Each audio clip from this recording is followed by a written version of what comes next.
Assalomu alaykum, hurmatli Mittivoy xodimlari. Bu video orqali sizga Motivity dasturini to'g'ri yuklab olish va dasturdan qanday qilib to'g'ri foydalanishni tushuntirib o'tamiz.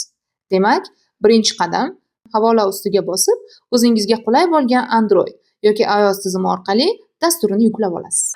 Dasturni yuklab bo'lgandan so'ng ochish tugmasini bosasiz va ushbu oyna ochiladi. So'ng rahbaringiz tomonidan berilgan havolani ko'chirib olib, so'ralgan joyga kiritasiz.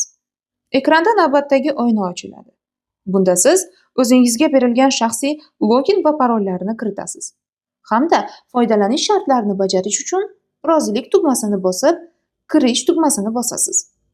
Dasturga kirgandan so'ng avtomatik tarzda ekraningizda parolni o'zgartirish xabarnomasi chiqadi. Va parolni o'zgartirish uchun kamida 10 ta belgidan iborat bo'lishiga diqqat qiling. Saqlagan parolingizni har 6 oyda o'zgartirish shart ekanligini unutmang. Tabriklaymiz, hurmatli xodim, Motivity dasturi foydalanuvchisi bo'ldingiz.